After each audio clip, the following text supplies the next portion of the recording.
ஒரு முறையாவது செஞ்சு பாருங்க, வீடே மணக்கும். ஃப்ளேவர் அண்ட் டேஸ்ட்டும் செம்மையாக இருக்கும். ஹைதராபாத் சிக்கன் தம் பிரியாணி பக்காவான ப்ராசஸோட எப்படி செய்கிறதுன்னு பார்க்கலாமா?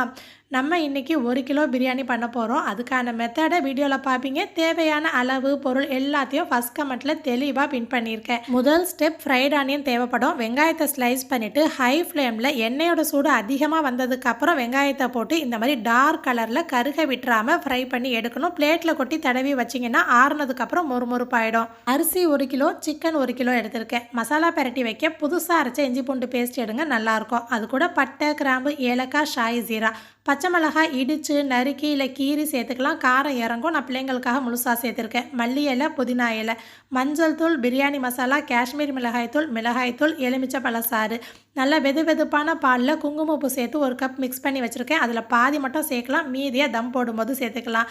ஃப்ரைட் ஆனியனில் கால்வாசி அந்த மாதிரி கையில் க்ரஷ் பண்ணி சேர்த்துக்கோங்க. உப்பு, அதில் சிக்கன், அது கூட தயிர், ஃப்ரை பண்ணி வச்சுருந்த எண்ணெய் இருக்குது இல்லையா, அது ஆறுனதுக்கப்புறம் பாதி அளவு சேர்த்துக்கலாம்.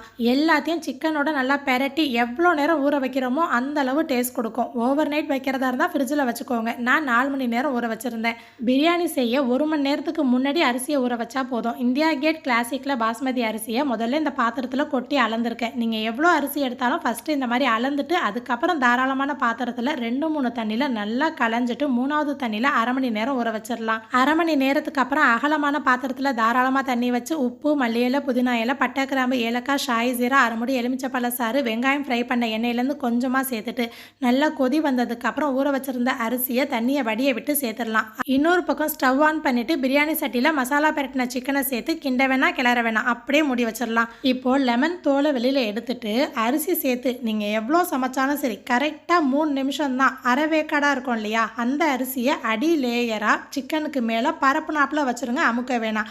அதுக்கு மேலே ஃப்ரைட் ஆனியன், மல்லி இலை, புதினா இலை, குங்குமப்பூ ஊற வச்சுருந்த மிச்சப்பால், எல்லோ ஃபுட் கலர் வேணும்னா சேருங்க, வேணான்னா ஸ்கிப் பண்ணிடுங்க.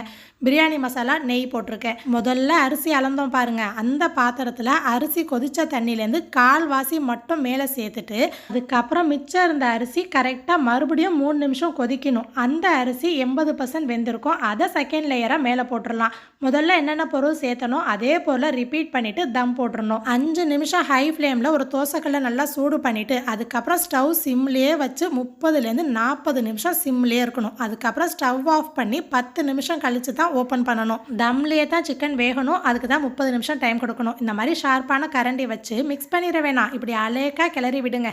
அங்கங்கே ரைஸு, மசாலா, சிக்கன்னு தனித்தனியாக பார்த்து சேர்த்து சாப்பிடும்போது செம்ம சூப்பராக இருக்கும். கட்டாயம் ட்ரை பண்ணி பார்த்துட்டு எப்படி வந்துச்சுன்னு சொல்லுங்கள். இந்த ஷார்ட்ஸ் பார்த்தவங்களுக்கு தேங்க்யூ.